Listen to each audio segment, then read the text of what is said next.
Hello everyone, welcome back to our channel Ritu dot. So কেমন আছো তোমরা? আশা করি সকলে খুব ভালো আছো। বাট আমি কিন্তু আজকে খুব টেনশনের মধ্যে আছি। কেন টেনশনের মধ্যে আছি পুরো ভিডিওটা দেখলেই জানতে পারবে। আজকে হচ্ছে আমার জুলাই মাসের 6 তারিখ।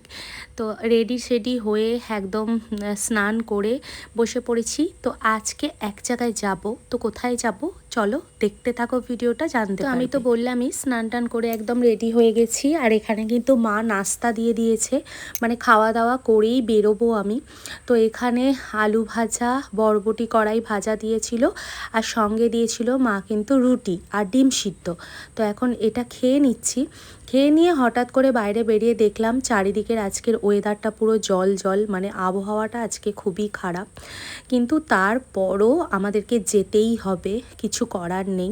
তো সেই জন্য বেরিয়ে পড়েছিলাম। আর হঠাৎ করেই দেখলাম হালকা রোদ আর প্রচণ্ড হাওয়া বইছে। আর এটা হচ্ছে আমাদের আমতা ব্রিজ। এই ব্রিজের মধ্যে দিয়েই আমরা যাচ্ছি আস্তে আস্তে।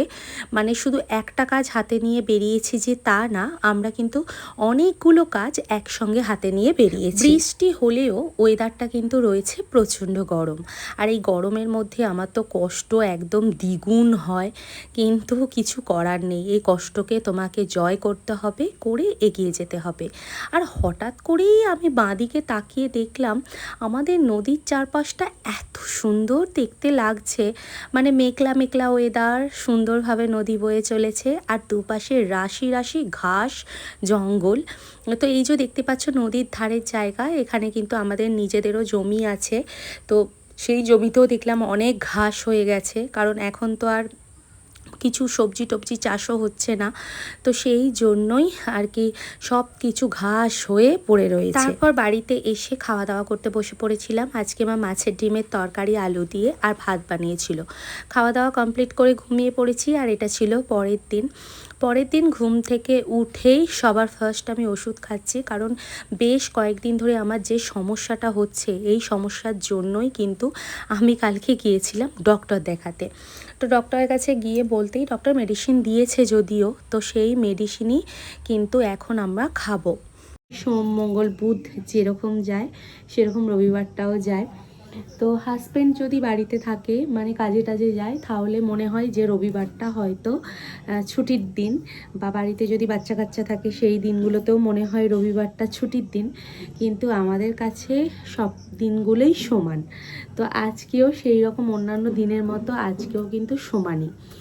তো এখন হচ্ছে ঘড়ির কাঁটায় বাজে 7:30টার মতো। ঘুম থেকে উঠে পড়েছি, উঠে আর হচ্ছে ফ্রেশ হয়ে নিয়েছি। আর এখন হচ্ছে চুলটা আঁচড়ে নেব, নিয়ে তারপর খাওয়া দাওয়া করব। সারাদিন যা যা করি সবটাই তোমাদের সাথে শেয়ার করব। তোমরা সাথে থাকো, পাশে থাকো। পরের দিন সকালবেলা ওষুধ খাওয়ার পর এখন হচ্ছে বসে পড়েছি সমস্ত বিছানাপাতি গুছাতে। কারণ আজকে দেখলাম মায়ের শরীরটা না অনেক খারাপ। আসলে আমার বাবা চলে যাওয়ার পর থেকে মা পুরো সংসারটা একা সামলাতে সামলাতে পুরো একদম অস্থির হয়ে ওঠে কখনো কখনো। আসলে মেয়েদের দেখবে মানসিক সাপোর্টটা অত্যন্ত দরকার হয়। তারা যদি মানসিক সাপোর্টটা সঙ্গে পায়, তাহলে পৃথিবীর সব কাজটা কিন্তু অতি সহজে করে ফেলতে পারে। কিন্তু আমার যেহেতু বাবা নেই, তাই মা মাঝে মাঝে ভেঙে পড়ে।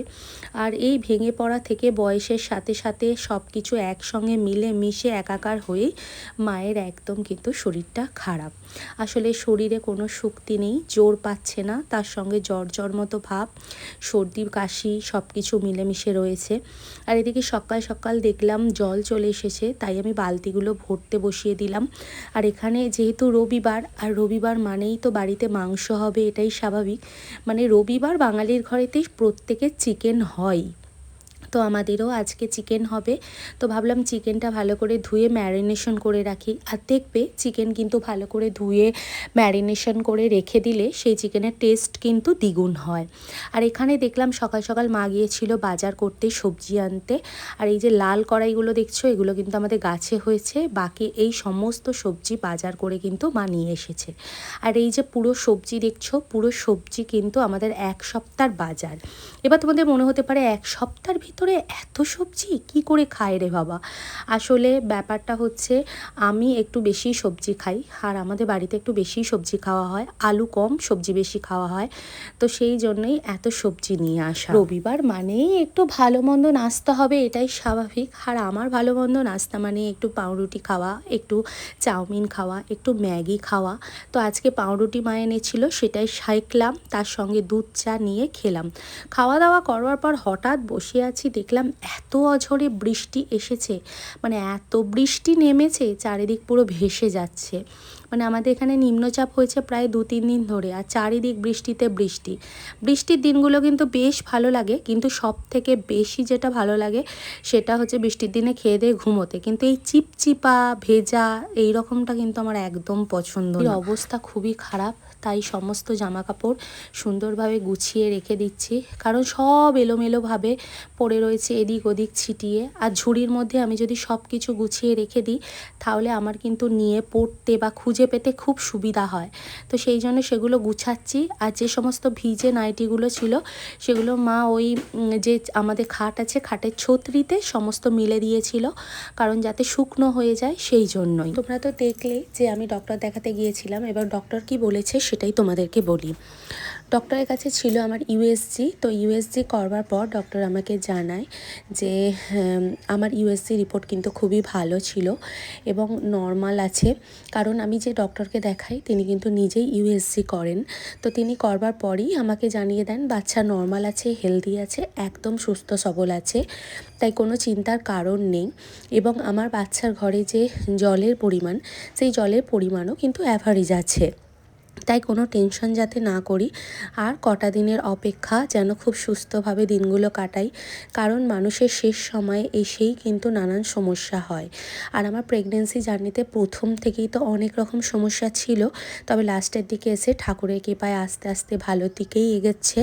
এবার সেই দিনের অপেক্ষা, যেই দিন কোল জুড়ে আমার সন্তানকে আমার কোলে ভগবান এনে দেয়, তো সেই দিনের অপেক্ষাতেই এখন রয়েছি। তো এই সমস্ত কথাবার্তা শোনার পর আমার হাজব্যান্ড এবং আমরা দুজনেই খুব খুশি এবং ভগবানের কাছে প্রার্থনা করি যেন খুব সুস্থভাবে সুন্দরভাবেই আমাদের বাচ্চা পৃথিবীতে আসে। আমি কিন্তু আমার প্রেগনেন্সি জার্নিতেই প্রথম থেকেই তেল ঝাল মশলাটা অনেক কম খেয়েছি এবং আমি খুব হেলদি খাবার খেয়েছি, এবং হেলদি খাবারের জন্যই কিন্তু বাচ্চা অনেক সুস্থ আছে। এবং আমার যে পেটের ভেতর সিস্ট ছিল সেই সিস্টও কিন্তু এখন আর একদম নেই, মানে একদম নির্মূল হয়ে গেছে, তাই বাচ্চা সুস্থভাবে বেড়ে উঠতেও সাহায্য করছে। তাই আমি বলবো বাচ্চা যারা নিতে চাইছো তারা সবসময় নিজের দিকে সুস্থতা রেখো, নিজেকে সাবধানে রেখো, আশা করি তোমাদেরও ভালো হবে। আর যারা যারা আমার সঙ্গে প্রেগনেন্ট রয়েছো, মানে প্রেগনেন্ট মায়েরা, তারা প্রত্যেকেই ভগবানের কাছে দোয়া করো, প্রার্থনা করো যাতে আমার বাচ্চা সুস্থভাবে পৃথিবীতে আসতে পারে। আমিও তোমাদের জন্য দোয়া করি যেন ভগবান তোমাদের কোল জুড়ে সন্তান ভরিয়ে দেয়। ভালো থেকো সবাই, সুস্থ থেকো। পরবর্তী ভিডিও